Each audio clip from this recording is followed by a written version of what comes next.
Welcome to another episode of Coder Conversations. Today, we have the head of the technical department at One Community Church, John Hazel. How's it going, John? Hey, y'all. Glad to be here. We're glad to have you here. Good to have you. Sean, welcome back. Thank you. Good to be back.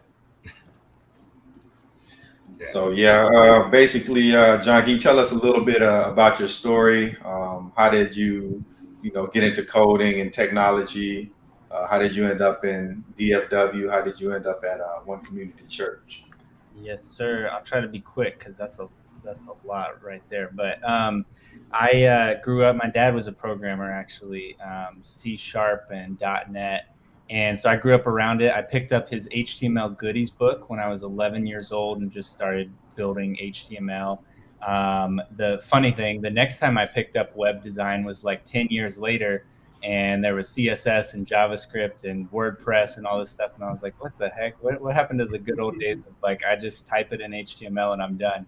But I love all that now. But and then in high school, I got to do, I was at a pretty cool high school that had a lot of computer science stuff. So I was able to do Java and C++, actually game programming, Game Maker, which was not really programming, it's all UI, visual drag and drop stuff.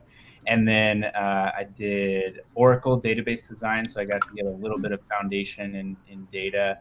And then after high school, I just kind of had basically like I was making all my own plans of where I was going to go, and I hit this point where it was like, God has a different plan for me. So I really surrendered my life, and God put me in ministry, and I've been working for 10 years mostly, except for I had a kind of a break in the last couple of years, but mostly been working in church and ministry, doing technology, and I'm a self-learner, so like I said, God redirected my life, and I had planned to go to college, but I didn't end up going to college. And I learned everything on the job. I would be given, a task and say, we need to get this done. And then I would figure out how to do it and have slowly grown my knowledge base there. Back in 2019, my wife and I visited the DFW area, the Dallas area for a wedding. And we went to our friend's church and sat through service. And she looked at me and said, I would move here to be a part of this church, which is big because I was working at our church in Colorado, and I said, I actually would too. I had already been feeling a transition coming, and it was like, yep, that's it. So we had a long year of transition through COVID. I went self-employed. We helped plant a church in Colorado Springs, and then God called us down here, and I got a job at an awesome company called Leader, which is a people development software that's, flips HR upside down and focuses on people development instead of just the logistical HR stuff. And I learned a lot there, and it's a cool tech startup. And then right after that, I felt called to work at our church, One Community Church here, and I was hired as the digital experience lead. So I oversee digital analytics, web and app, metaverse campus, our online campus, a little bit of social media and marketing, and lots of stuff there. So that was about as fast as is that comprehensive enough? Oh yeah. Yeah. Perfect. So what made you want to come here versus the church in Colorado? Like what were some of the distinguishing points about the One Community Church in Plano? Yeah, I mean, obviously the first thing is be where you're called to be. Like know where God wants you, hear His voice, and so that's the number one thing. But upon the reasons that we sat through service and we said that was because the service was just excellent. I having been an IT director at a church, so my previous job at church was IT director. So I did everything from networking to programming to web design and development to, desktop support, like you name it. When you work in church IT, you just do everything. And we were in particularly at that church because we were a very do-it-yourself mindset. So instead of like contracting somebody to set up the network, we would run the cable. We laid cable tray, we ran cable, like we did everything ourselves. And so so there I was very deep in the technology, and on the weekends I was involved in media, AV production, and so I did lighting and camera and directing, all that, and the live streaming with OBS, all that. And so when I came to One Community and I just saw the excellence of AV production, there was phenomenal communication from the pastor, and he had really he worked in personal stories, illustrations, humor, like all these things that really help to communicate a concept to every different type of person, different strengths, different learning styles. And then there was a dance, a creative, phenomenal worship. It was multicultural. And so we just were like, wow, this like immediately feels like something we want to be a part of, because we care about advancing the kingdom. We want people to know God, and we want to do it in an excellent way that taps into people's strengths and gifts. And that's how it's been. So I know like managing One Community Church is a really big church, and there's a lot of complexity there, there's a lot of departments. So like, what are some of the strategies that you've developed to manage all of that complexity? Yeah, and that's why, we were talking offline before this about the book, The First 90 Days, and I had read that coming into this position, and I was like putting a lot of pressure on myself to hit this place of like flow by 90 days, and there was let's see, I inherited for the web and app team. I inherited basically one volunteer, one team member. There's nobody else on staff for digital. We actually have an IT director, and he is a volunteer. So I'm the most tech savvy, person on staff. So I'm obviously going to get called on for anything that needs to happen locally during the day and during the week. So I have a tiny volunteer team, and I've got to build that from scratch, basically. And then there's no systems and processes.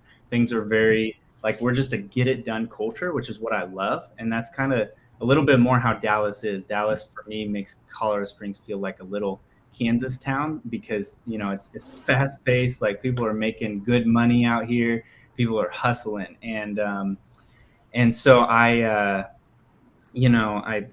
because of that, we're very driven. And so it's kind of just get it done, whatever it takes. And so people will set up their own systems. We don't have like a lot of cohesion across the org for what systems are in place. And there's not a lot of processes, because with church and ministry, it's very much like those things just end up being very fluid, because the ROI looks different. The ROI is based on souls and not on profit.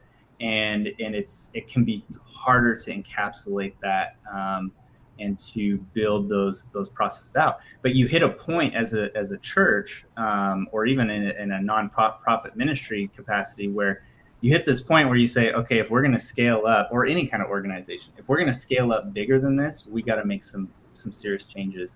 And that's what I have a passion for, is that bridging that gap of going from a small startup organization to a large scalable deal. And so I've been it took the challenges were like, I have to figure out how to recruit, how to build a team, how to how to do all these processes and systems, and also just maintain the day-to-day. And so for the first few months, I was just trying to learn everything and maintain everything.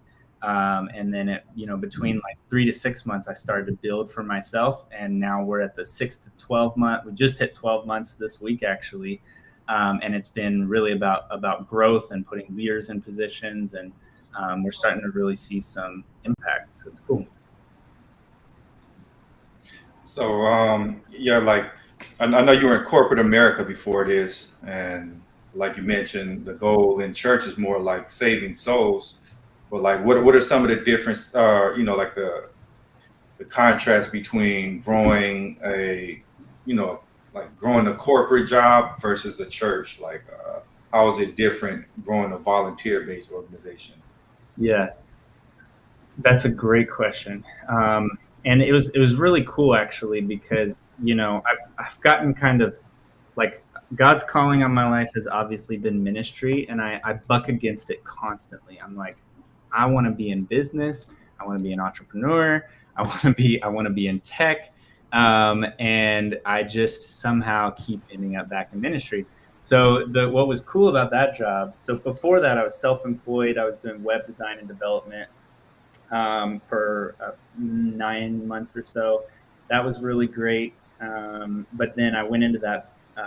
I was trying to grow a business. I wasn't just trying to be self-employed and just contracting. I was trying to turn it into a business that would scale up. So I hired a part-time assistant. I had several contractors that were friends of mine that I had worked with, and I had trained them up, and I was developing systems and processes and trying to create a actual business for web design and development. And I ran into a lot of challenges, and a part of it is that what I've realized since then, I've realized a lot of things since then. So I honestly think that season was to highlight to me what it requires to make an organization successful, because I was having such a hard time growing and making money. I actually had decent revenue for being a first year, um, fairly low profit because of all of the expense, but pretty decent revenue for being first year, and just kind of literally working on my network. No sales and marketing, none of that stuff.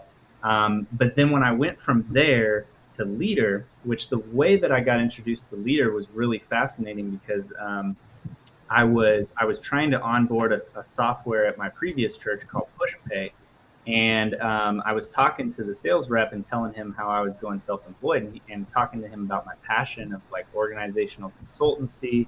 I'm using my tech to get my foot in the door, but my goal is to help people with their cultures, with their vision, with their team building. Those are the things that I'm really passionate about.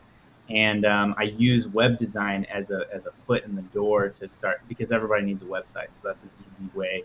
And then what I do with web design, I apologize, I'm jumping around a little bit, but it's all going to make sense here in a second. What I do with web design is I end up asking them a lot of really deep questions to get to the important things of what is your vision, what is your true vision, what is your true culture, and where is the dissonance, right? Where is the gap between where you are and where you want to go, and what you have in your mind. And then how do we get you there, and how do we share that story, and when people visit your website, loop them into that story where they feel like they're a part of it and they want to be engaged with your organization. And so that's how I would kind of shift the conversation, because I needed that in order to build a really great website, but that's also what I really cared about the most. So anyway, that year, I learned a lot about that, and so I was sharing that with that guy at PushPay, and he was like, there's a new company. Some of the people here, some of the leaders here went and started a new company called Leader, and I think that you would really connect well with them. And so he put me in contact with them. I got to connect with them, and actually got to demo the tool with my previous boss, and it was awesome. Just built a great connection, and they actually gave me beta access to the tool for my company, and it was cool. Well, then when we got ready to move to Dallas, I was like, guess who's in Dallas? Leader. Sure enough, what are the odds? So then I said I was looking for a job, because trying to get approved for rent or mortgage based on 2019 income for my business, which is when it was a side gig, was like not even going to happen. So I was like, I need a job so I can do that. And so I reached out, and I found out they had a sales role, and I was like, oh my gosh, cold call sales? I don't think I can do that. Like, there's no way.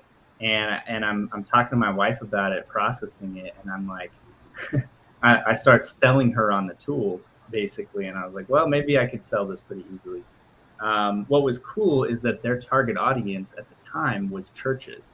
they expanded their target audience now to businesses, but at the time I was getting to sell to executive pastors at churches. So it's like, I speak your language, and I've been in a position where I felt stagnant as a person, as a team member, and I want to make sure that organizations are equipped to develop their people, and instead of having to feel like they have to just like put pressure on their people to like work harder, do better, or feeling like they have to go find new people because these people aren't cutting it or whatever. What we should be doing is finding people that fit with the culture and developing them into who they need to be for the organization, not only for the org, but also so that they develop as their own people in the rest of their lives. So it was really cool. I learned so much there. And this is really, that was the long way to get to the answer to your question, which is that through that year of self-employment, I saw the gaps. And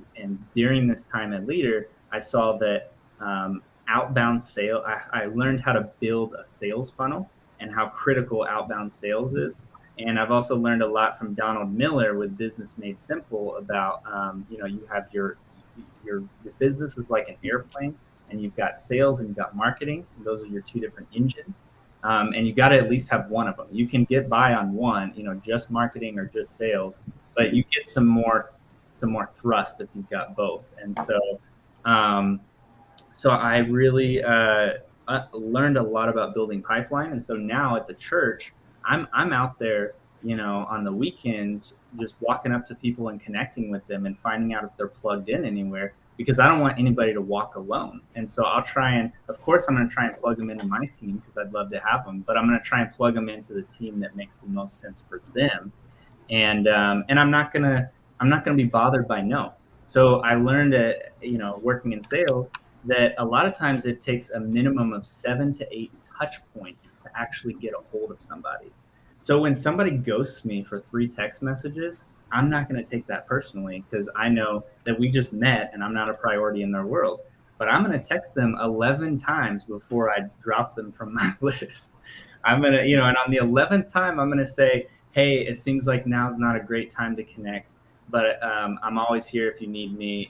Here's what I do. Here's how I can add value. Let me know.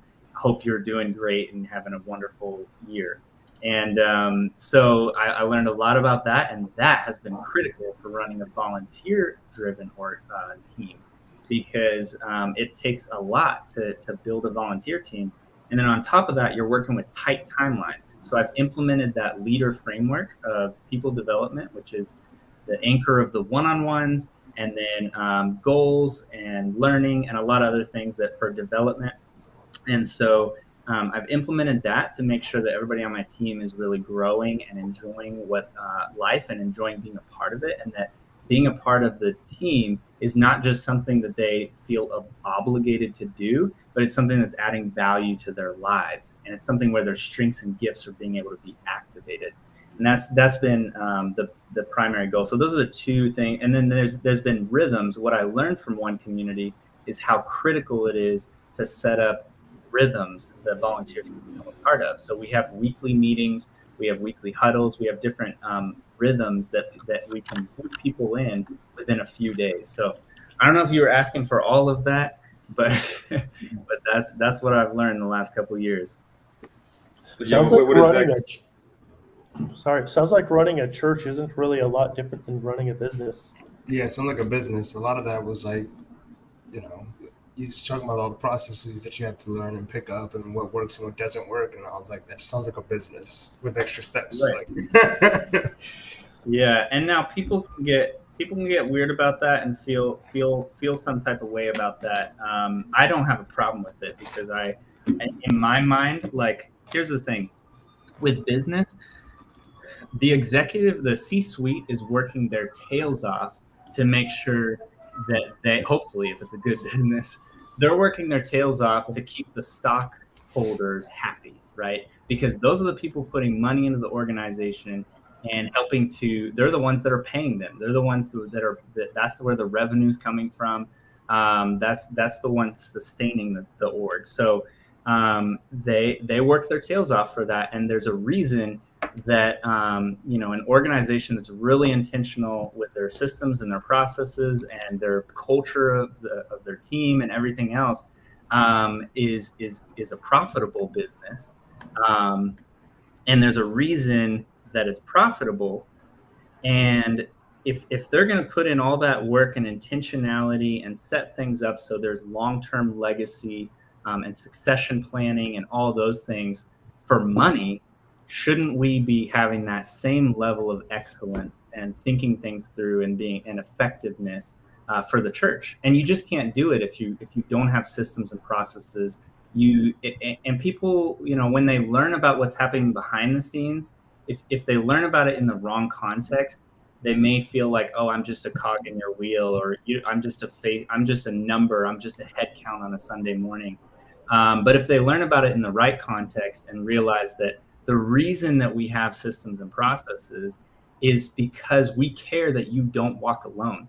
And the reality is that I can't keep track of my own life in my mind. I have to have all kinds of systems and alarms and calendars and all kinds of stuff just to keep track of my own life. It's how much more important is it that I have systems to make sure that I'm caring for your life, right? Yeah. So yeah, I know moving from. Oh, go ahead, Terrence. Go ahead. No, I was gonna say, I know moving from Colorado to Dallas, that's a huge move. So I know normally that's not something you just do on your own, like out of the blue. So you said like God kind of pushed you. How did you know like that was God? And did you feel like God also made a way for you like to really like survive and thrive in Dallas when He pushed you from Colorado down to Texas? That's a good question. Yeah. So as far as so how I know that it was God, and then how did God push me to survive and thrive down here? It's a good question. There's a person. Her name's Havilah Cunnington, and she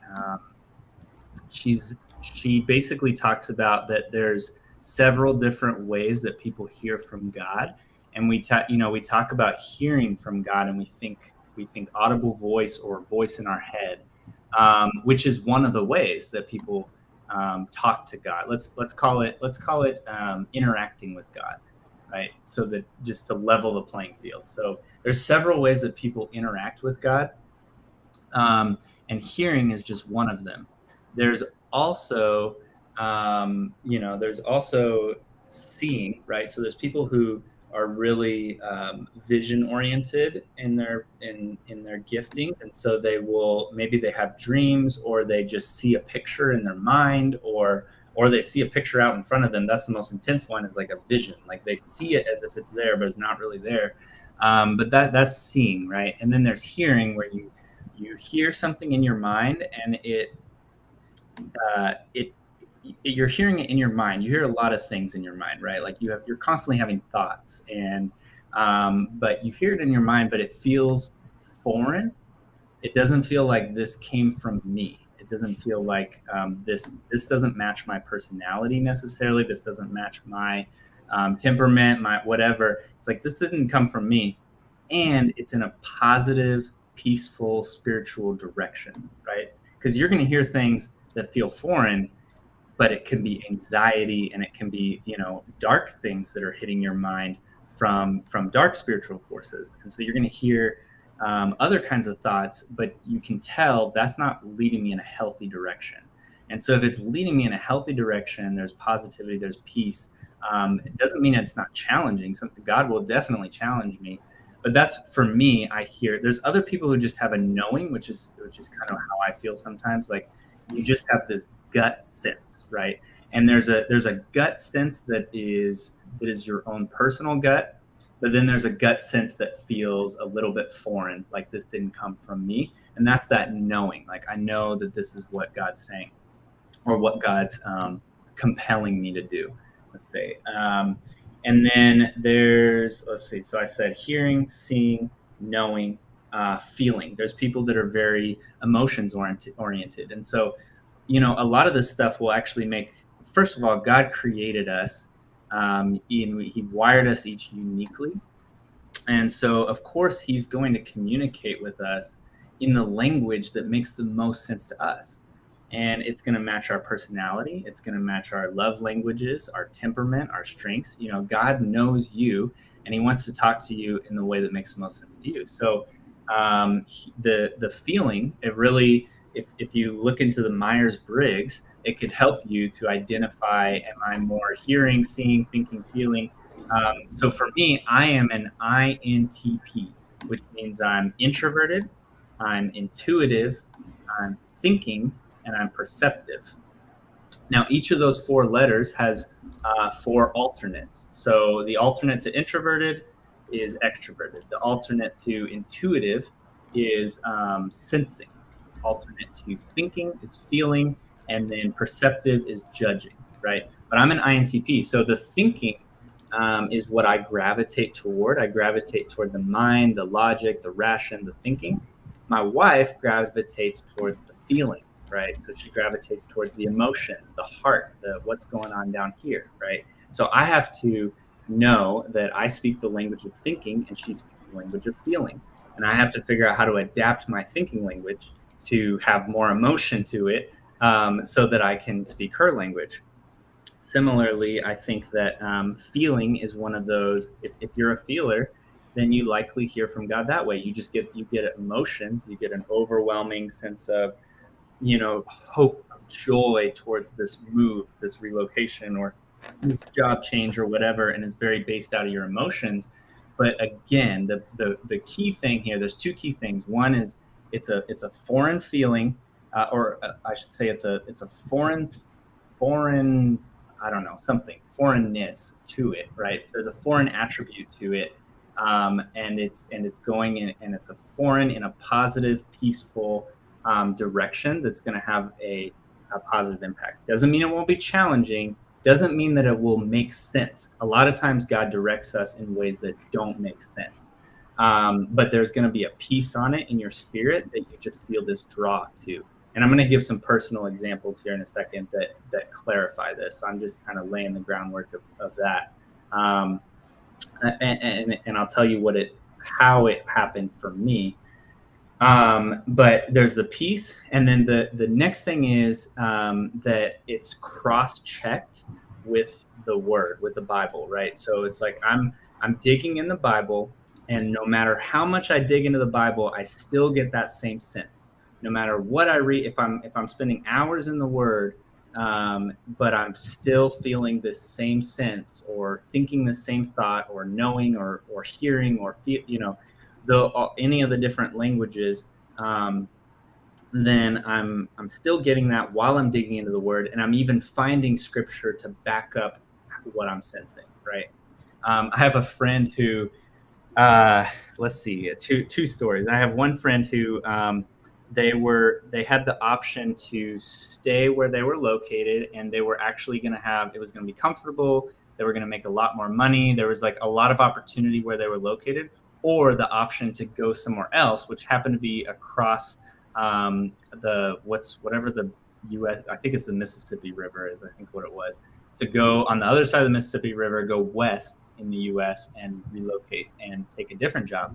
And he was praying about it, and he opened up his Bible, and he's like, normally I'm very structured about how I interact with the Bible, right? Like I use devotionals, I use reading plans, and that's great. But he's like, I just got this sense like I should just open it and see what it lands on.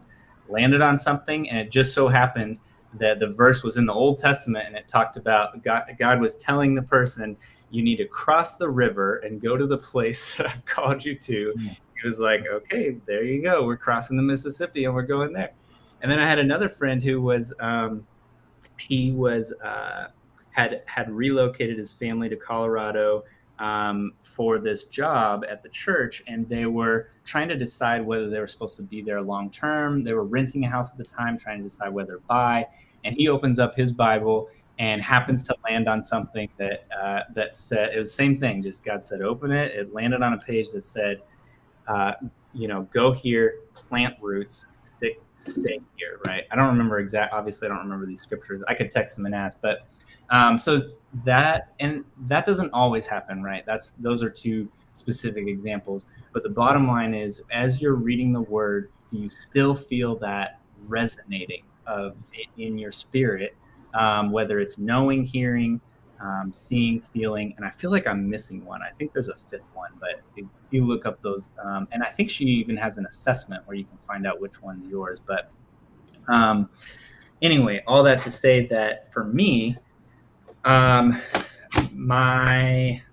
it's a really long story, but try and figure out how I can say it very short. Essentially, first of all, my wife saw that I was very leveled out where I was at. I was very comfortable, and she was pushing me for years. Like, what's next? You need to be challenged. You need to be pushed. Like, you have so much more potential. And I finally started to realize that. I started to actually listen to my wife. What a concept. And started to realize that she was right. She was, coming from an outside perspective and seeing that. And she, I started to get kind of, I just realized how comfortable I was. And I was like, okay, there needs to be a change. So I took it to my leadership and had some challenging conversations. And I stuck around for another 9 months. And, and then I had a dream that was very interesting to me. It was really interesting. And so sometimes you have dreams and you just it was weird, but you don't feel any spiritual weight to it.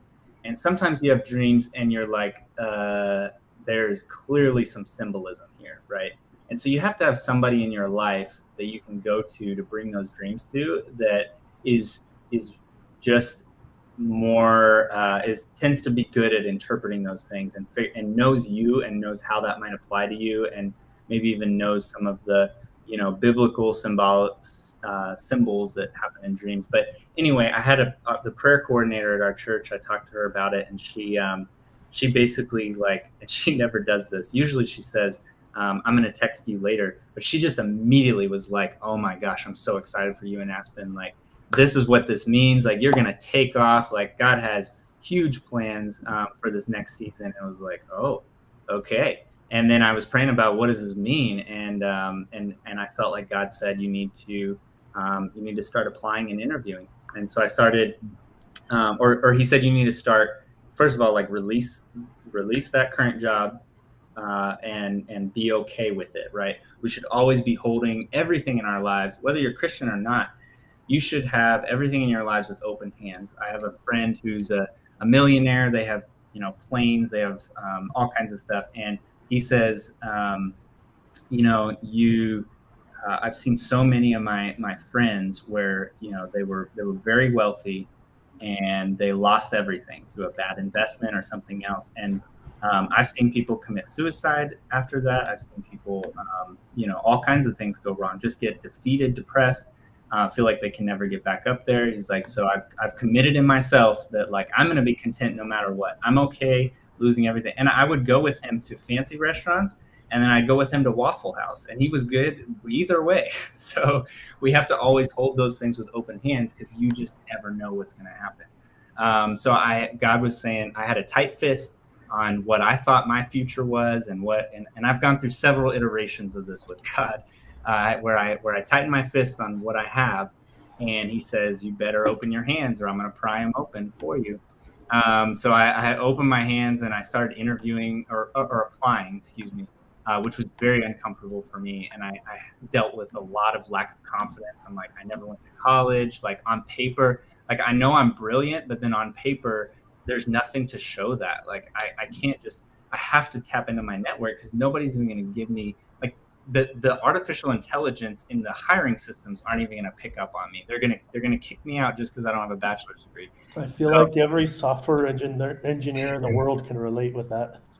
Yep, definitely.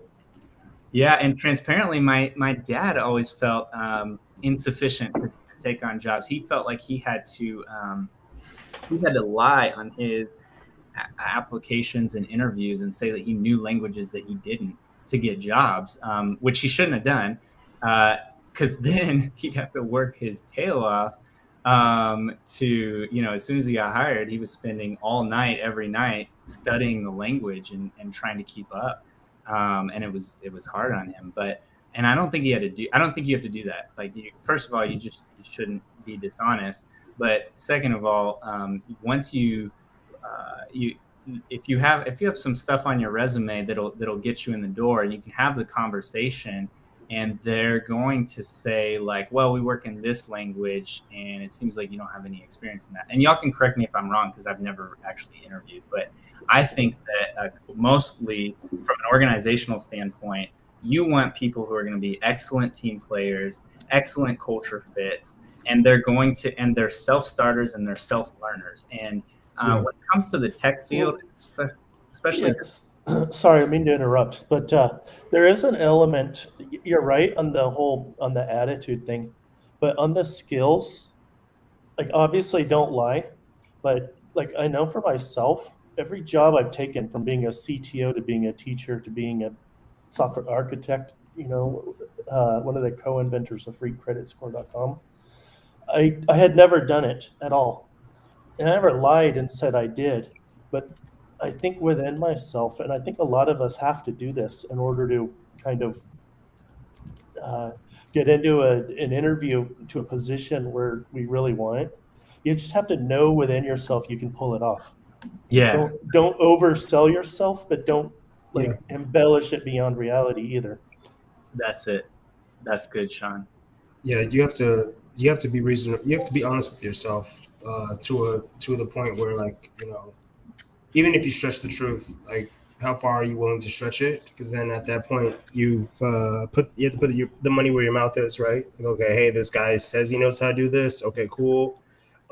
We talked about this several times, Kevin, where it's like, whatever you put on your resume, be prepared to talk about it. Because I remember my first couple resumes, like, I would do a Udemy course in like some random offshoot language, be done with it in like 20 hours. I'm like, all right, putting it on my resume.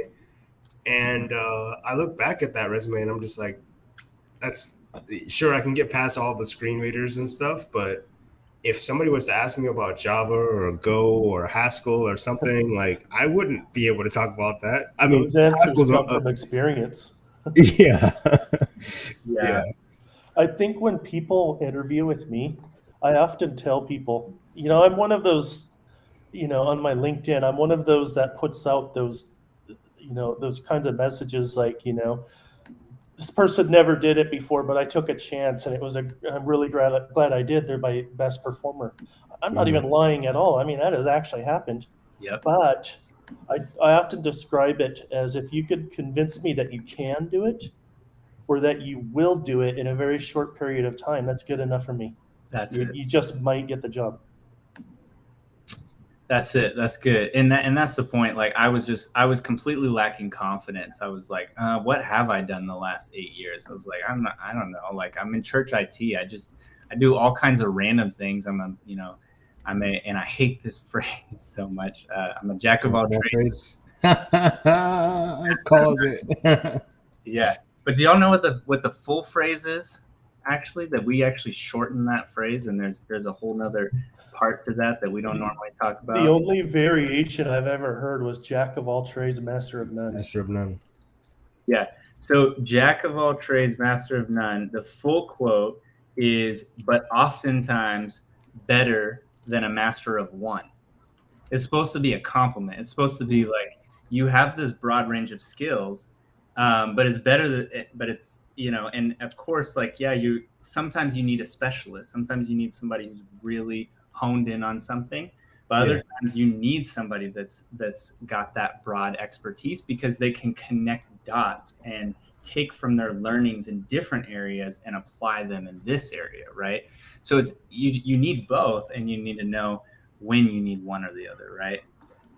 We have a question pertaining to our previous, if you don't mind. Could I read it off? Mm-hmm. Yeah. This one is, if I pronounce it correctly, this one is from Yannick W. It says, so at what point do you put something on your resume, and what level of proficiency do you actually need it to be at? Is it exposure? For instance, in college enough? So, okay, so like recently I just, I'll say this, so recently I'm transitioning from one job into another, and they asked me about Redux, and I was honest with them. It's like, hey, I haven't used it since I was a TA, and that was like 3 or 4 years ago. But I did tell them, like, if I have to use it, I'm willing to pick it up. Like, I'm confident enough that I can hit the ground running, read the documentation, and just like, and be able to perform like fine. I feel like your bread and butter should be on your resume. Like, what you sell yourself on your strongest feats. If you're a front end engineer and you specialize in Svelte, that's your bread and butter. Like, put that on your resume. But you shouldn't have Svelte, Node.js, Python, C++. Like, you shouldn't have this everything in the kitchen sink on your resume, because no one's gonna read through all that and be like, oh, he knows everything. Like, well, what do you specialize in? What's your strengths? So yeah, just only put the stuff that you're really confident in, that you know for sure. Like, these are my bread and butter. This is my strong points. And then anything that you get asked on an interview, if it's not what you're, if you need to pick up something, just have the confidence to say, hey, I don't know it, and be honest. Like, honesty is what I look for most when I interview people. I interviewed one guy, and he had this long laundry list of stuff, and I kept asking questions, and I wasn't what am I trying to say? I kept asking questions to see how far he would go, to say, like, I know this, I know this, I know this. And in my mind, I'm waiting to hear, I don't know that, or I can learn this, but I never got that, and that was a red flag to me. It's like, I don't know everything. I have to Google half the stuff, majority of the time. But if you can confidently tell me and look me in the face and say, oh, I know this. Yeah, I know that. I know this. I know that. It's like, well, what don't you know? Because then at this point, you should have a job if you know all these things. So, I think that's a great answer. I think in my case, my litmus test for whether I'll put it on the resume is A, is it relevant to that role? And two, based on the job description and what I know about the company, because I do my homework for every company before I apply. And then the second thing is if it's something that I'm willing to fall on the sword over if they start prying and asking questions. Yeah. That's good. That's a conversation for y'all, because what I was getting at was that I didn't get any interviews, and I still don't know how to interview. So I can't really give any advice on that, but I can say that what I did learn, what it provided me, and I think the reason God had me do it was I had to reflect on the last 10 years, and I had to really look at what have I learned, what can I be confident about. And like you said, Terrence, I had to figure out what is my bread and butter, what is my main thing. Not necessarily what do I specialize in, but what do I bring to the table as far as my strengths and the things that I know. What do I know the most about? What am I strongest at? Kevin and I talk a lot about the Working Genius from Patrick Lencioni, because that's been revelational for me the last couple of years. It's a really new assessment. And basically, there's people who wonder, who just see the opportunities and possibility, people who invent, who create solutions to do something about that problem, people who discern and help to bring that solution to a solid, ready to go to market type of thing, and then people who galvanize, who rally people around it and follow up and get the thing done. And then people who are enablement, they enable and they are great at just executing tasks. They're like, give me a task list. I love to hear a vision and support a vision, right? That's enablement. And then tenacity are the people who love to check things off the list. They like to tie up the loose ends, bring things to completion, all those things. Kevin, what's your top two working geniuses? No, I can't remember, man. I have to look it up. It's wonder and tenacity. So Kevin, he sees the possibilities, the opportunities in things. He sees the problems that needs to be solved. he sees all those things, right? He's going through his day and he's just having ideas and brainstorming, and then he has tenacity. There could be almost like a frustration there where it's like I see everything and I want to bring it to completion, but it takes all of these other 4 steps in between to get there, and that's why we need each other, because everybody has 2 working geniuses, 2 competencies, and 2 frustrations, right? And so for me, I'm an inventor and a wonderer, but my frustrations are galvanizing and tenacity. So I need Kevin, because he's going to circle back with me and he's going to be like, hey, I'm trying to wrap this thing up and you're trying to give me something else, and I can't take anything else on my list. And he's going to help make sure that we bring something to completion when I'm already on to the next thing. And so he's going to say, can we pop that on a list for later? And I'll say, yep, we can. Here's your top priorities to actually work on, right? And so knowing what those things are, and by the way, that spells widget, so it's easy to remember: wonder, invent, discern, galvanize, enablement, tenacity. That's a really good assessment for just like, okay, I know that because I'm an inventor, like what I provide in a coding environment is like creating the solution, right? It's like figuring out how are we going to get there, right? So this is where we want to go. This is where we're at now. What's the overall picture of what it's going to take to get us there? If your working genius is enablement, you're like, just give me the task list. I'm sick of all these meetings where we're talking about the ideas and all the things, and we keep going in all this ideation, right? Because there's 3 major phases. It's ideation, activation, and implementation. So it's 2, 2, and 2. And so those are 3 different types of meetings. Ideation is a different meeting from activation, and that's a different meeting from how are we implementing, right? And so you want to section off. So for a leader that's overseeing a development team, they want to know what are the different strengths of my teams, and so that I can have the meetings that are going to bring us, to that vision that we're looking at.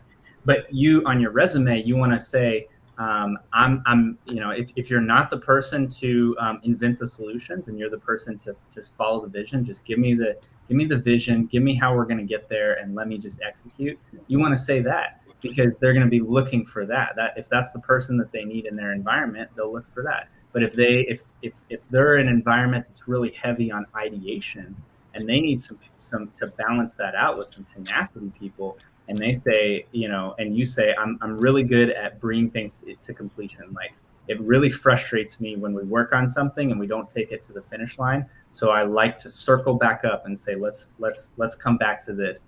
Then you put that on your resume and you say, this is who I am, right? Right.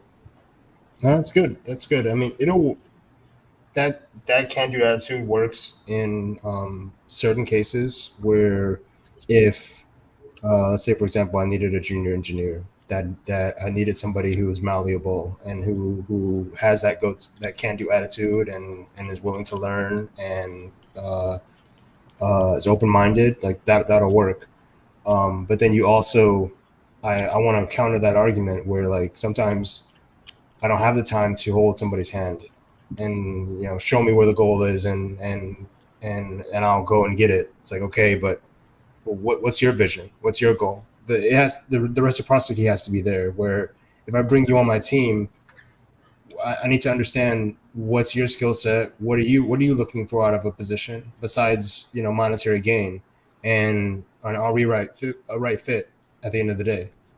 Because I can have you a part of my crew on this ship, and I can say, okay, we're heading in this direction and we're doing this thing, but if there's no what's what I'm looking for, if you don't have your own goals, and you'll miss the forest for the trees. You'll be on the ship just to be on the ship, and then if you're not getting what you want out of it, like, why are you there?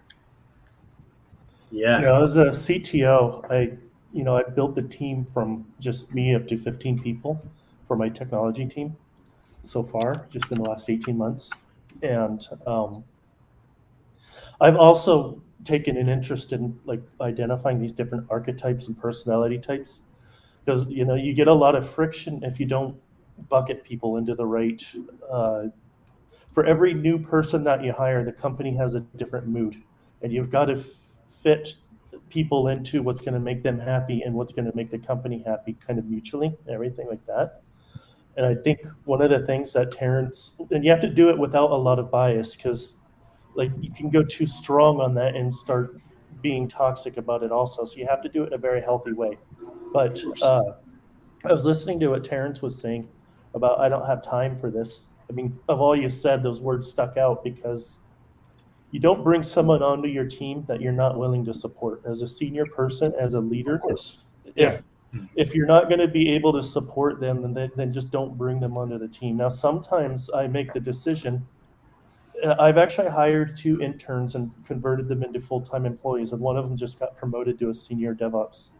And in their case, I was fully committed, whatever it takes. I'm committed, right? Yeah. There's other people I've brought on since then that I just don't have that kind of commitment. So I want them to be more independent. I'm not going to look for someone that's less independent, and so on. So, yeah, I think also a lot of people, when they interview, they don't understand, like, well, why am I not getting a job?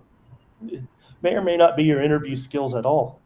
Could just simply be that you sent the signal that maybe they're not willing to support you, or maybe they're looking for someone that they do want to mentor.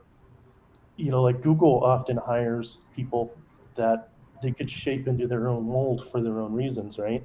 There's a million different reasons why Sounds really you might not have got the offer. Sounds really creepy when you say it like that, but that's not necessarily a bad thing. No, but it makes a lot of sense, right?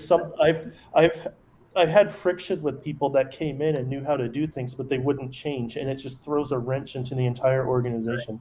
Right. So it's actually so much easier to just mold somebody and mentor them and train them how to be successful in the organization.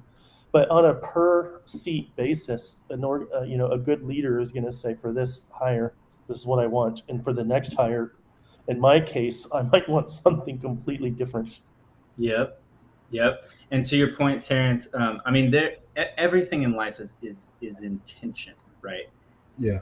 There is nothing that is just like straightforward. You just go that direction and no other direction. Everything is managing attention. And a lot of times we talk about balance, and balance is not really a thing. It's really more of you're holding a rubber band with everything, and you want to be able to hold that rubber band. Sometimes you got to hold it at where it's taut, where it's like really tight, and sometimes you got to be able to release it and let it be chill.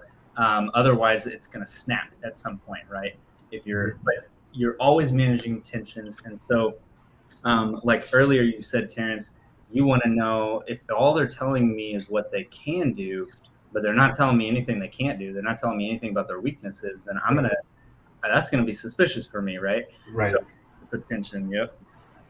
Yeah, there has to be like. I want to know that I'm working with somebody who's willing to admit their mistakes. Right. Like I'm not saying you have to say that you deleted the whole database and we didn't have a backup or something like that. Like that's definitely a red flag in its own. But No,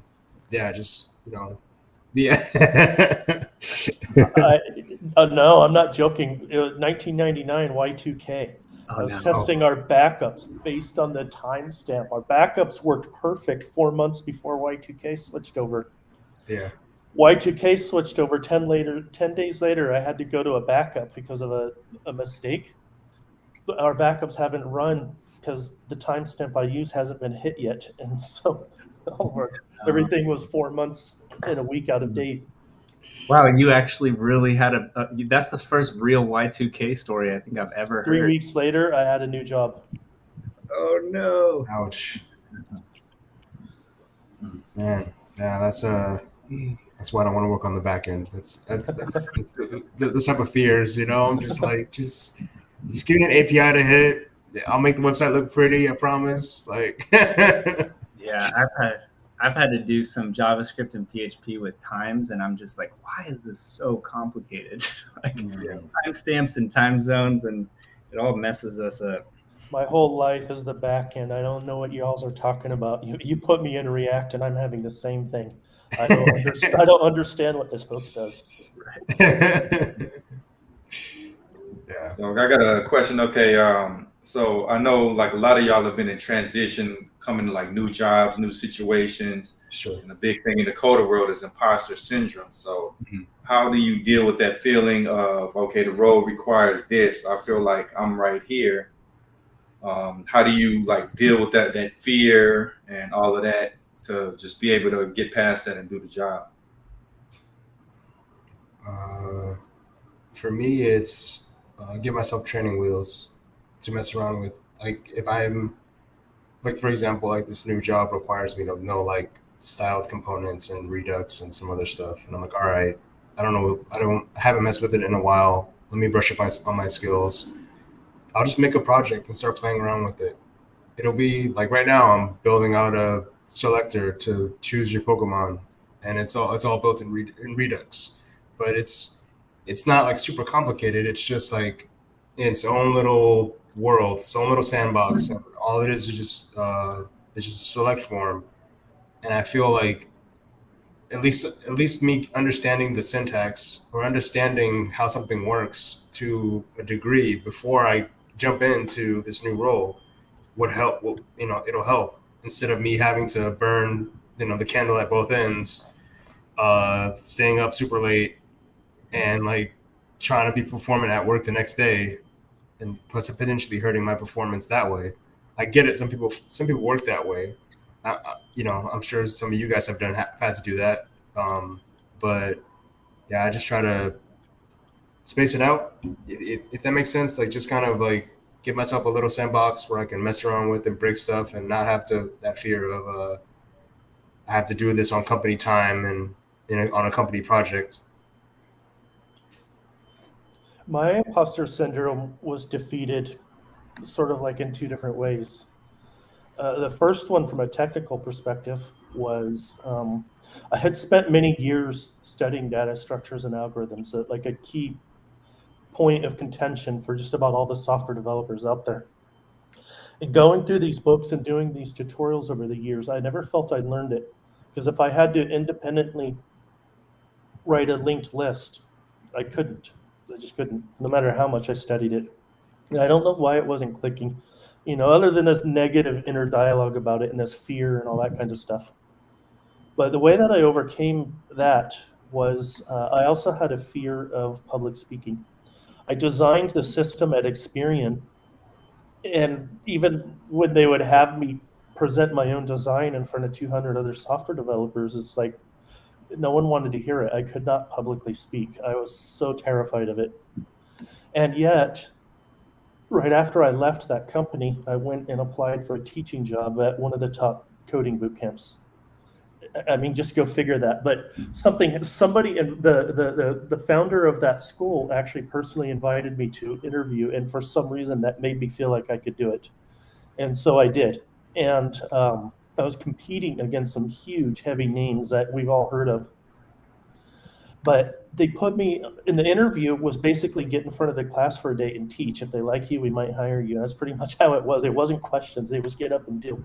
Wow. And but there was a question phase earlier in the morning, and the first question was a traverse binary search tree, and then the second question was traverse it in reverse, because they wanted me to talk about recursion and stuff.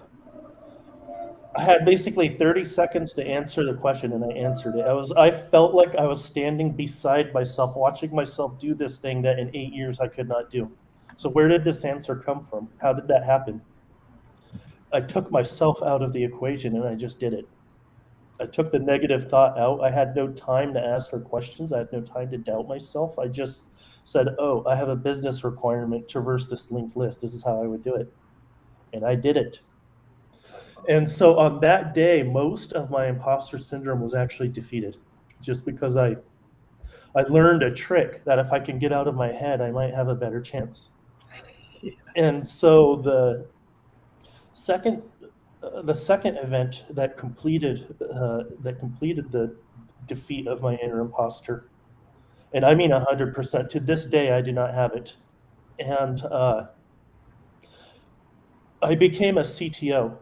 just no prior management experience, no training, no mentorship. Just I was a coder one day, next day I'm running a company and building this product, and I have this team that I have to build.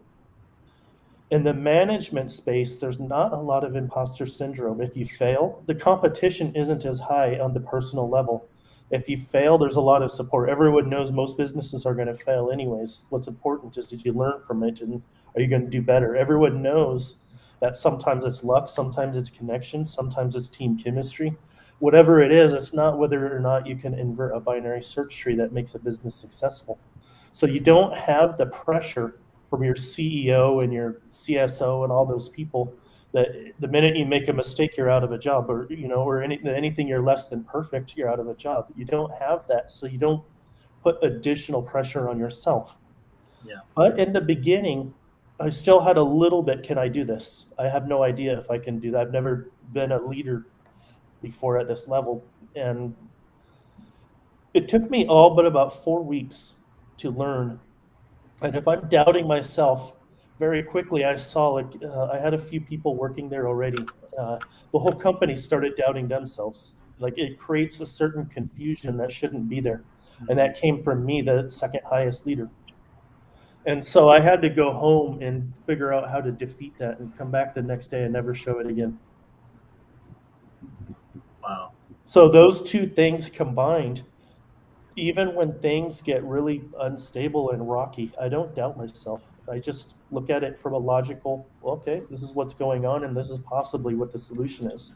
Maybe it is, maybe it isn't, who cares, but it's the direction I'm going. So yeah, that was my journey for dealing with imposter syndrome. That's cool. I definitely can't say that I've defeated it and it's never coming back. So I need to learn from that, because it resurfaces itself on a regular basis for me. And sometimes it's random. Sometimes it's like, why do I feel this lack of confidence? Because I'm crushing it in all these areas, but I just don't feel confident, or sometimes it's tied to whatever it is I'm facing at that time. For sure, when the last few years, I've had a lot of imposter syndrome. So I've listened to lots of podcasts. I think, anyway, you just search the podcast for imposter syndrome, you're going to find all kinds of stuff. And that helped me a little bit. It gave me some tricks and tactics. But ultimately it was, like for you, Sean, you stepping into that CTO position and being like, okay, well, I have to do this. I can do this. Somebody believed in me enough to put me in that position. That's what I had to hold on to a lot, stepping into this role now, because I'm like, I don't know how to lead and manage. Like I've been trying for 10 years. I've been trying to build volunteer teams for almost a decade, and I've not been succeeding. So I'm like, how am I going to step into this role now? And realizing that, first of all, that God directed me to be, and I never really finished that, but basically I was at that company and I really loved it and I really wanted to stay there. But our pastor asked me to come on, and I laid everything out on the table, and my mind and my heart were still at the other company, but I still felt this draw. And I was like, well, I've got everything else out, and there's still this draw that I know is my spirit saying, I've got to be at the church. There's something for me there. And I felt like it was going to challenge me like nothing ever before. And that's exactly what it's done. And, but having that confidence, because it's like, well, God called me here, and he didn't call me here because I'm going to destroy this thing and make a mess of everybody. And then second, this CEO and pastor, who's a high capacity leader leading a huge organization, saw something in me to put me in this role, even though I was pretty quiet. I was on all kinds of volunteer meetings, and I rarely said a word, because I was just absorbing and learning. And I'm very much like, I want to wait until I have a perspective and I've got something that I feel very confident about before I say something. Because the book of Proverbs talks about the wisdom. Even a fool can seem wise if he stays quiet and only says something when he knows he's sure that he's saying the right thing. So But for me, definitely recently, my confidence has been built up by my successes in that same way, Sean. Like I've started to succeed. And so at first I had to get a jump start in my confidence by having somebody else believe in me and having other people around me who were telling me about my past successes and what they see in me and why they believe that I can do. And then another thing I had to do was work on self-awareness so that I could understand my failures. Understanding, that I'm not good at tenacity and galvanizing helps me to understand why I'm having a hard time with project management. I can recruit a team. I've learned all these skills to recruit a team, but I'm struggling to manage projects and get stuff done. And so I'm like, how do I have 50 volunteers on my team and yet I'm still doing everything? Something's wrong here. So realizing like, okay, this is a weakness and that's okay because my strength is invention. So now I'm going to start inventing solutions and tapping into people who have the strength of galvanizing in order to do that. So that self-awareness allows me to say, it's okay that that's my weakness. I'm just going to use my strengths to compensate for that. And then that helps to regain some confidence as well. So I think it's several different, there's lots of different tools there to work on. Yeah, there's no one answer. For everybody, it's going to be different. Yep. I think in my case, being put on the spot, but other people, it's through knowledge. That's it. For me, I think it's just realizing what failure is. Like, going through school, you're kind of taught failure is bad. Like, you fail the test, you get an F, you get punished. But, when I really researched what school isn't really there to make you learn. It's there to create people that are obedient, that can do tedious tasks without complaining. So once I was able to deprogram my mind and stop looking at failure as something that's bad, that kind of empowered me. Like failure is actually part of the process of getting better, of learning. Like if you're lifting weights, if you only lift weights that you can easily lift, you're never going to grow. Right. In order to grow, you have to lift until failure. So realizing that failure is part of the process. Like if you only stayed in a role that you could easily accomplish, you're not growing. So there's going to be, when you're growing into the next role, there's going to be a lot of failures and fear, but just realizing that's part of the process. That's you actually failing means that you're growing because you're attempting something that's beyond your current limits. So that's it, man. And being in that last job, the people who founded it, one of them, he was a serial entrepreneur, right? Like he was all, and he had, I think it was like 17 failed businesses before his first business really succeeded, which is wild. I'm like, I'd probably give up after the first one, but he had learned, like, first of all, it was just wired in him to a degree. But second of all, he had a friend who would push him, and they would have this competition where they would have a goal of how many rejections they would get at, like, hitting on women in a particular night. So they would literally like be hitting on women at a wedding, and they're like, my goal is to get rejected 10 times. It's called rejection therapy. Yeah, it's rejection therapy. You get exposed to it so many different times that it doesn't even matter. It's just another day.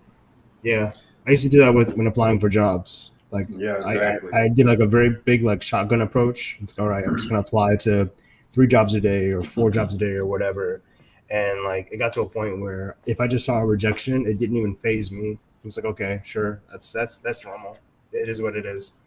It's like it was almost like breathing air, and that type of therapy or that type of like under the gun type of exposure does help, like because you're putting yourself into uncomfortable situations and you're getting comfortable in those uncomfortable situations, and it's a skill. It's a skill, just like being able to be humble when you get a compliment. Like that's a skill. Yeah. And that's one of the ways also to deal with just with like, I don't want to take it back to imposter syndrome, but imposter syndrome is a lot about discomfort. Some of it's about unknown and can I do it again, but it is a general discomfort. Yeah. And everybody's different, but I think, at least for me, when I confront discomfort and unknown, when I just take it head on, then I grow. And I'm in the future after that, I'm not discomforted by similar things. Mhm. I think like to get the growth out of failure, you have to also analyze like why did I fail? You know, the failure is there, but if you don't analyze it, you keep doing the same thing. You're gonna keep failing. So you have to take that time out to say what caused me to fail, and then you make the adjustment. It's constantly adjusting after these failures that eventually get you on that path to success. Absolutely. And then there's also, like I said, everything's at tension. So one of the big tensions we all deal with is quality and quantity. And as coders, we probably tend to be lean more towards the quality, towards I want this thing to be perfect. I want this thing to to be unbreakable. I don't want it to come back from QA and have to redo something. Like I don't want to get, so we can overdo it and lean towards that quality side, but recognizing like which way do I lean, and in which scenarios do I need to lean the other way or lean more into the side. So for me, I lean towards quality, but a lot of my job requires leaning towards quantity, and so I have to override my personality that's screaming at me that like you need to do this more excellently, and say no, I need to do more of it. And then that's where the principle of just sowing and reaping, which to me is just a natural law. Like you sow seeds in the ground as a farmer, and you water them, and you will see a harvest. Now there will be times where circumstances prevent it, where there's a drought and there's different things, but there's also it's also going to come back to you at some point. If there's a drought this year, there might be a downpour next year, and you may see even more harvest. And so that principle applies to everything. If you're giving it quantity, like Terrence, like if you're putting in 3 applications a day, like it's statistically you're going to get an interview at some point, right? Yeah, I did. Yeah, I can't even count. I'm pretty sure I probably hit like at least probably a couple hundred, maybe even like 300 to 400 applications after a while. Dang.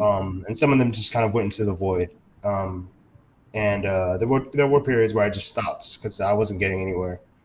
But yeah, like that the advice on like sowing and reaping, like yeah, you definitely it works both ways. Where like you could sow something terribly, like meaning like if you have seeds and you have pumpkin seeds and you plant them, and then you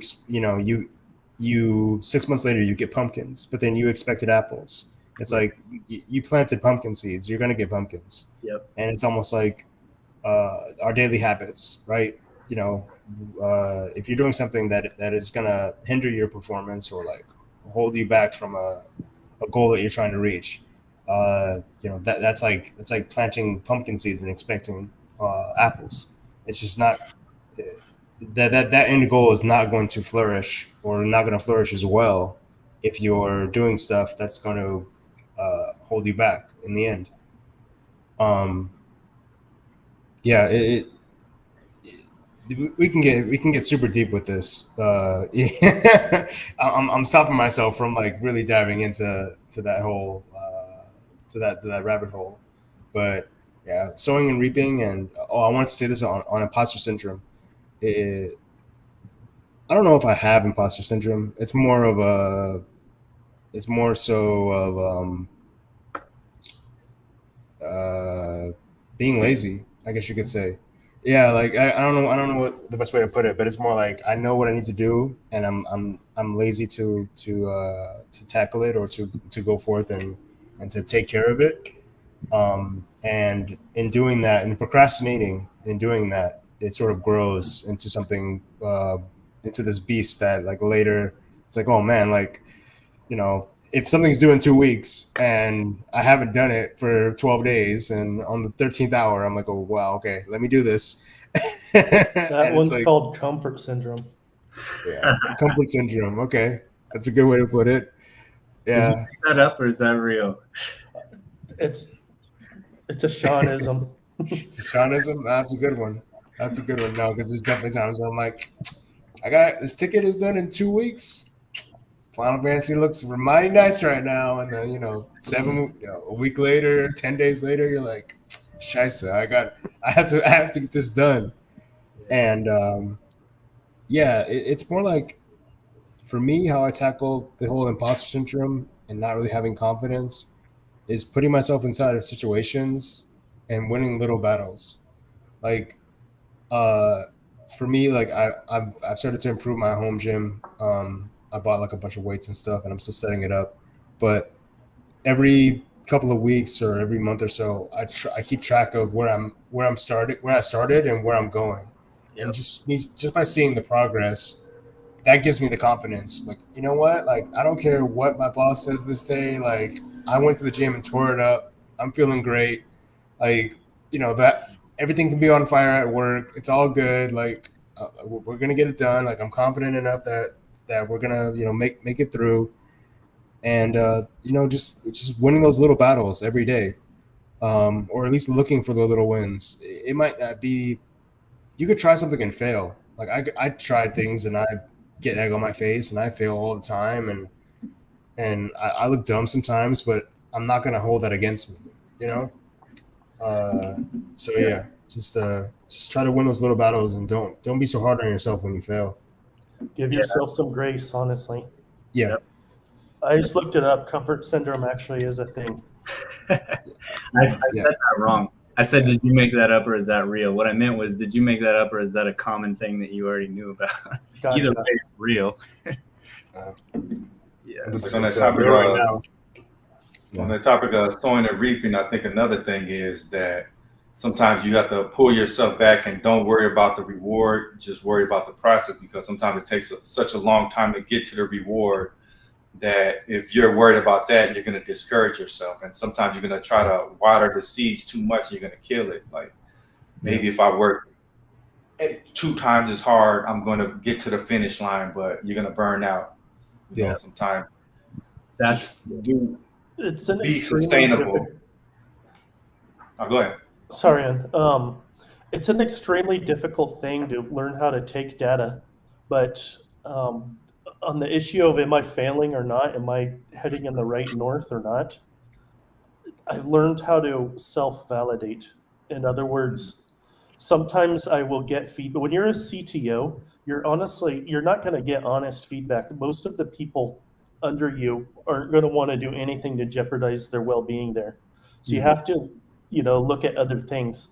But in terms of your own performance, you have to be able to have a keen sense of discernment and look at how things are going and interpret the mood and the feel and the signs and just know, am I doing good or am I not doing good? And you have to be able to self-validate, because you can't go to the CEO all the time or your own team and say, how am I doing? Am I doing good? Give me 3 tips about how I'm going to improve. Your CEO is going to look at you and say, dude, did I hire the right person? Yeah, I do think though that we need to have that feedback loop there. We program in those opportunities to give and receive feedback and have those one-on-one meetings but being strategic with the feedback we ask for. Lately, I haven't gotten as strategic as I want to be. I've been just asking, do you have any feedback for me? Like, what's an area that I'm doing well and an area where I can grow? But when I ask that, it's not rooted in an insecurity that I don't feel like I'm not doing well. I'm asking it because to manage that tension, right? And to know, like, what are the things I should keep doing and lean into more, and what are the things I need to work on? And I ask that downstream and upstream, right? So we should ask our supervisors and our direct reports and have those conversations. But having strategic feedback of, like, listening to a podcast and learning a leadership lesson or learning a lesson about how to be a more effective team player, and then asking feedback that's directly related to the stuff you learned on that, is a really great way to keep that feedback loop going in a healthy way, instead of what you're talking about, Sean, there was that, like, needing that affirmation just to go on, needing, like, I crave that because I'm a people pleaser or because I'm struggling with imposter syndrome or whatever. But what you said there, Kevin, with the, I saw one time on our executive pastor's whiteboard, it said, focus on process over results. And I was like, isn't that backwards? Don't you want us to focus on the results?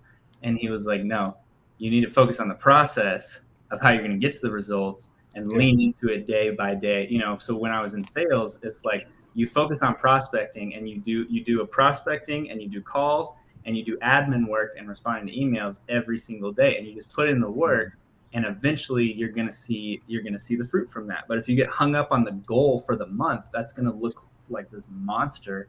But you just got to know, what are the habits? Every day I'm doing this, this, and this, and I know it's going to get me there. The process is the rule book. Mm-hmm. Yeah. It's how everyone gets on the same page. A couple times in the last few months, we've I'm not a process freak by any stretch, but certain things have to be sequenced, and that's captured in the process. There have been a few times where they had us build out the front end before we had a back end, and then when it all comes together, it's like, where's the data? Like, didn't know we had to. It's like, whoa, how did this happen? So the process is actually necessary, but man, some people, it can be taken to an extreme, but it's supposed to be merely a guide, not an absolute. That's good. I got one more topic for you guys. It's kind of something we talked about earlier in the meeting at 1CC. It's about like leadership fatigue. Like, I know, you know, being at the top, leading people, you don't necessarily have the opportunity to show your, you know, your fears and all of that stuff. So, you know, how do you like get over like leadership fatigue? How do you like keep yourself energized and ready to go? It's a good question. I haven't been in a leadership position for like super long, probably like 7-8 months. It was very foreign to me going from like being a developer into a managerial role. And so when people would come to me and say, "Hey, Terrence, I have this question," I'm just like, "Okay, sure." I think I tried to be that source of truth, to have all the answers, to come off as like I'm the leader, I'll guide, and I'm the captain of the ship. Like, no worries, we're gonna make it through this. But then it definitely got to a point where I would I got tired of faking the funk and trying to be the guy that like had all the answers, and I just let myself be okay with saying I don't know. And even during meetings, I don't know. We'll look it up. I don't know.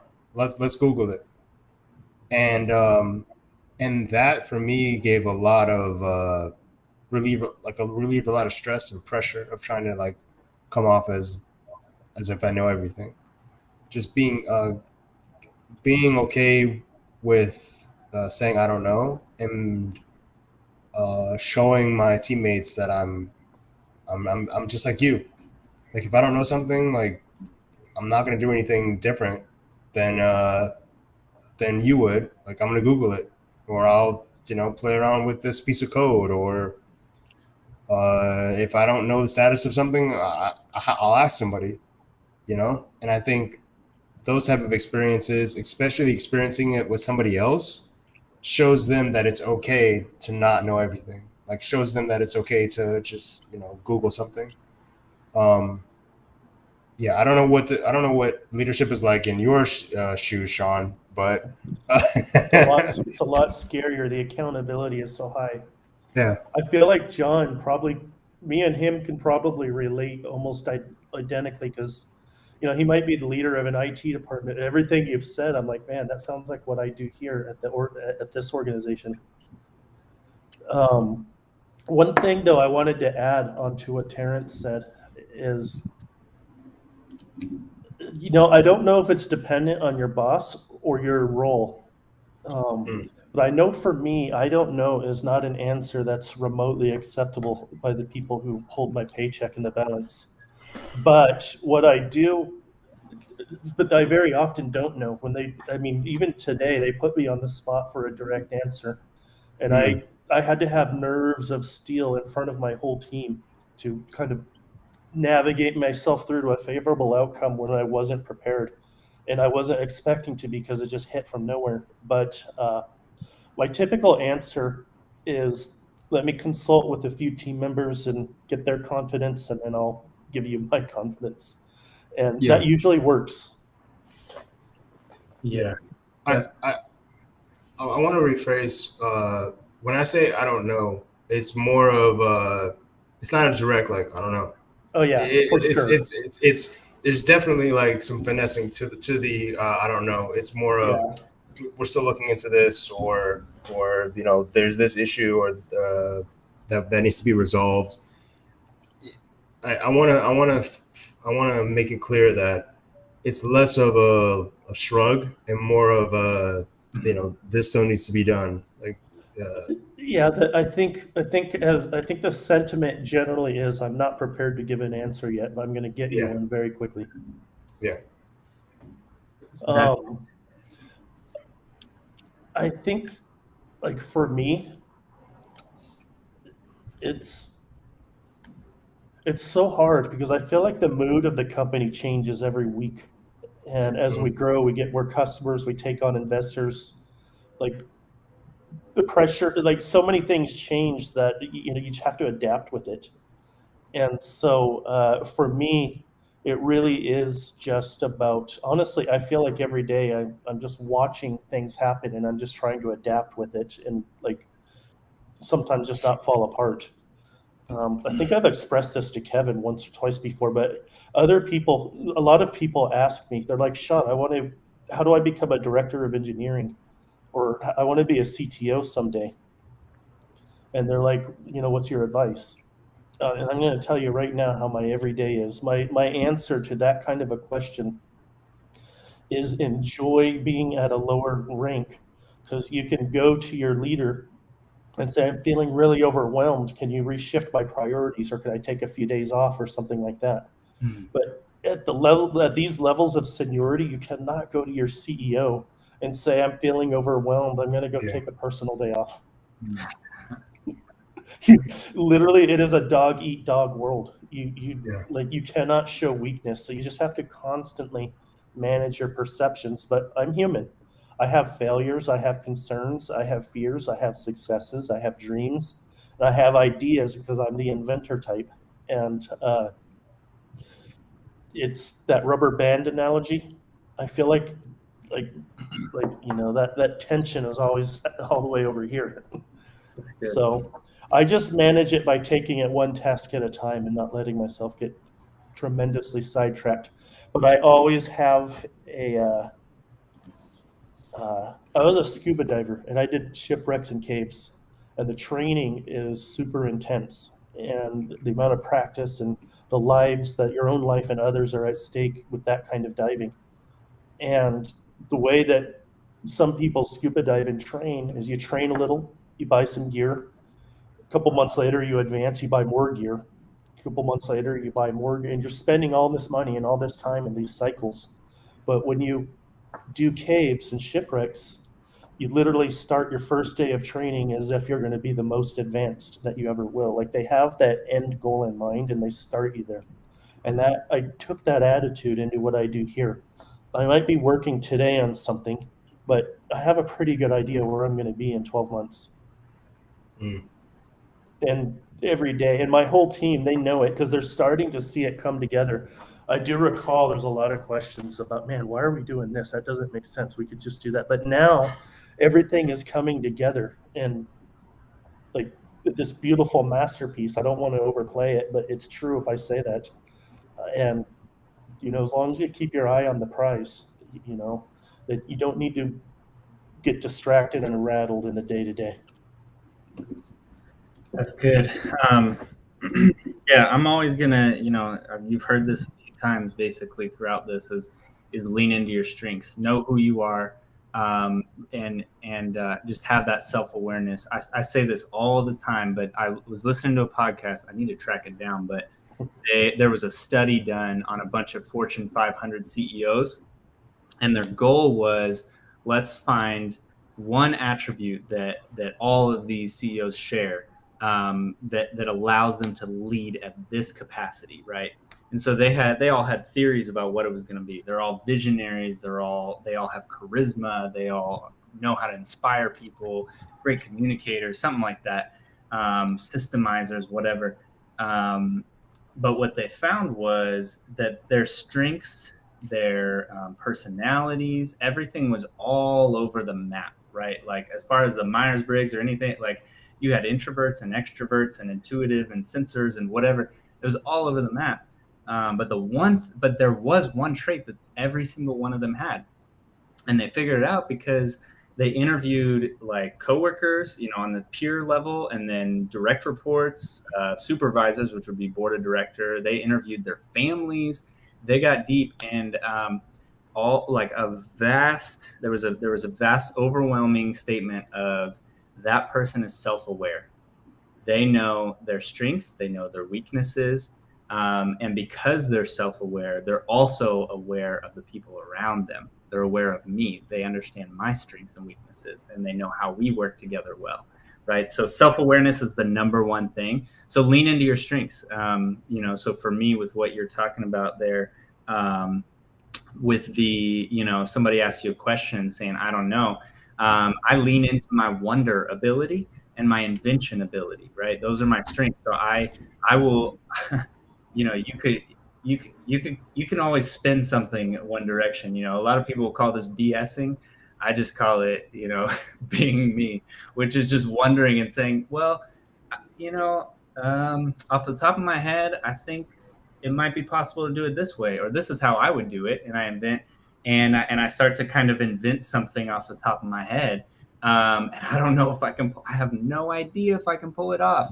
But I'll like, this makes sense to me. And I might say like, I'm not 100% confident about that. Like, that's off the cuff.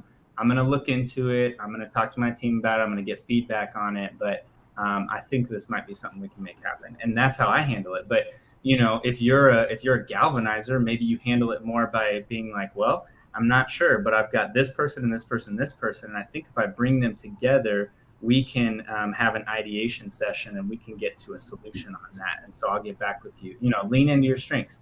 And then back to your question, Kevin, about leadership fatigue. And I think, we say leadership fatigue, but it's really any kind of fatigue, because we're all at a minimum, we're all leading ourselves at a bare minimum. I have to lead myself day to day. What are my rhythms and habits, and how am I functioning? And so for me, I know what my motivations are. I know that I'm motivated by curiosity, and I'm motivated by inspiration. And those are the top two I fall on. There's other ones. There's independence, which deals in like succession and legacy and sustainability. And there's other ones, but those are the top two that always come to mind. And so I say, okay, if I'm feeling fatigued, who can I inspire, or who can inspire me? And getting around the right people, or how can I get curious about do something that I'm going to enjoy. I love being in virtual reality, and there's an app I love in there called Noda, which is mind mapping in 3D. And so for me, as an introvert and a thinker, I want to get in there and just like stream of consciousness, start like putting my brain out in front of me, like Tony Stark does in Iron Man 2, basically. And so I'll get in there, and that'll help me to get to a more calm place. But that's more about dealing with it in the moment, when I'm feeling fatigued in the moment. But preventing fatigue is all about, for me, setting up the right rhythms. And so for me, my phone goes on. This is a late night. We're lucky tonight because I had a little bit of flexibility, but normally, like my world shuts down at 9:30 p.m. And my phone goes, my sleep mode automatically kicks on at 9:30, basically, and it doesn't go off till 6:30 in the morning or whatever. And so, however, I still receive text. So if I happen to be flipping through my phone and I pull down my notification center, I still might see somebody's text, and it might throw me for a loop, and I might feel tempted to respond. But I'm like, nope, this is a boundary that I've set up for myself, and I will not text people after 9:30, except on particular set nights. So setting those rhythms up and those boundaries, and then sticking to those boundaries. There's one other thing I was thinking about earlier. I want to make sure that's important to share, because Terrence, you said, I think it's just laziness. I think programmers, we talk about, I joked with Kevin about that the other day. I was like, because programmers are lazy, right? Because we just want, like, we'd rather spend hours inventing a solution for something that we could have spent 10 minutes to just do. Like, I don't want to do all this data entry. So automate I'm it. going to spend 5 hours building a script to handle this data entry, even though I'm never going to have to enter this particular data. Automate or quit. Yeah. Automate or quit. I did that. Saved me plenty of weekends. Did it take a long time? Sure it did. But there's plenty of weekends now where I don't have to wake up and update a database or manually run a script. That's it. You know, That's where the learning happens. Yeah. So there's oftentimes a confusion around laziness, and that's kind of one of them. But with procrastination, you know, we think sometimes that we're procrastinating out of laziness, when it could be, you know, that we have some sort of psychological resistance towards it, and we actually need to address what is that psychological resistance. So for me, I either have to unpack that by typing it in and just stream of consciousness, like, okay, why is this a problem for me? And just trying to dig it out. And if I can't get to it by myself, maybe I need to talk to someone. Maybe I need to put it on my agenda to talk to my counselor about later, because we need to go real deep on it. But there's lots of reasons I think that we procrastinate. And so we kind of have to unpack that. It could be laziness. I'm not saying that laziness is not there, because sometimes for me, it is definitely like that is on my Enneagram. That's the thing that I'm most prone to.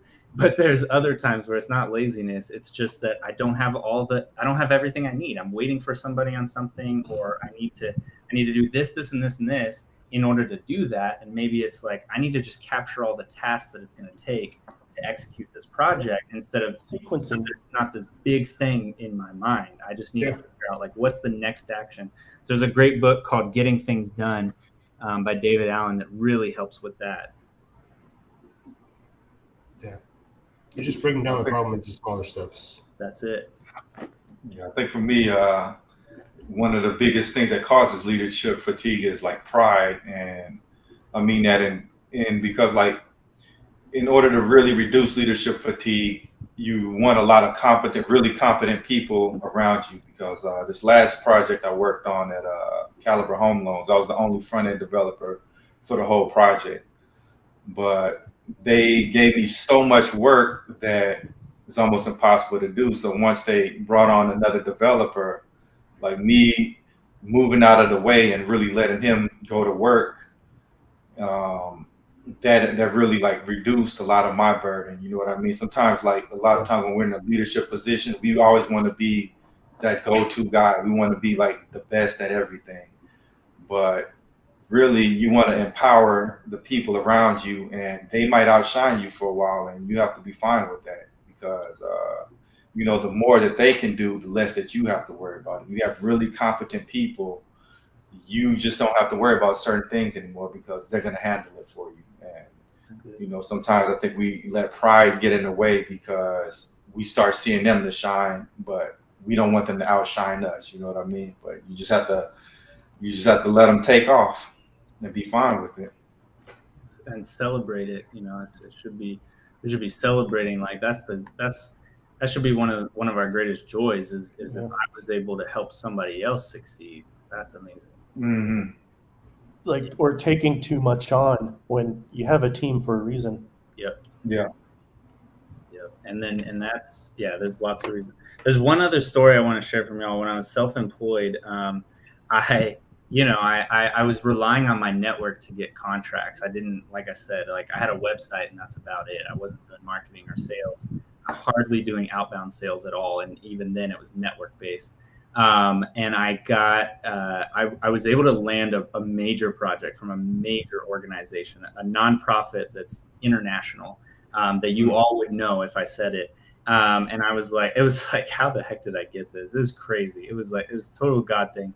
But the project was to take a website that had been built as a statically generated site, and so it was built on Ruby, and it used middleman and a Circle CI continuous integration to you take the content from Dato CMS, which is what's it called, a headless content management system.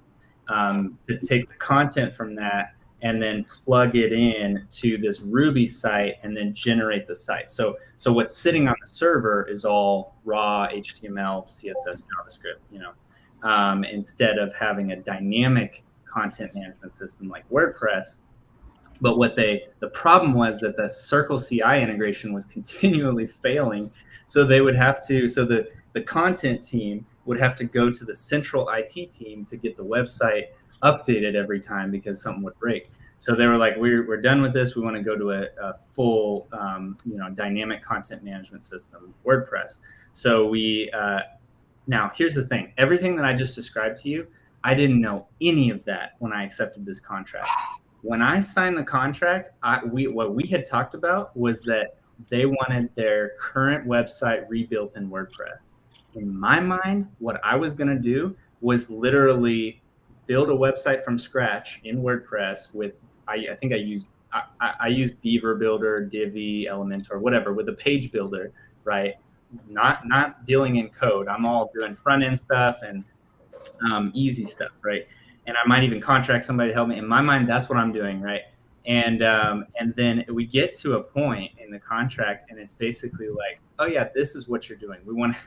We want to translate everything. We want it to be identical, and we want you to use advanced custom fields. And I was like, I'm not a WordPress developer. I know how to work on the UI. Like I've done code. I've dabbled in all these areas, but I'm predominantly I'm using GUIs.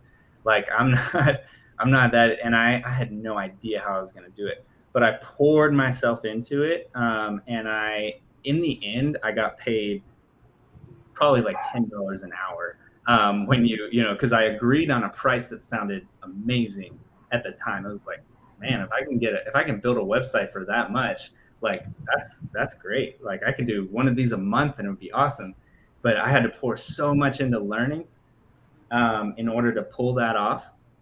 But I did it because there was pressure around it, and I wasn't going to get paid, and my family wasn't going to get fed, and I had this pressure of like I wanted to do this, and I loved the person really who he was part of my personal network who contracted me for this, and I wanted to have a healthy relationship there and that relationship to continue. So there was a lot of pressure. I mean, that was the first time I think I had a panic attack, an anxiety attack that I had ever had, like where I really was like, I'm gonna fail and I'm gonna lose all this money and I'm gonna be nobody. And I was like struggling. But I had to surround myself with people who are like, you're the most brilliant person I know, and you can do this, and like I've seen you do this and this and this.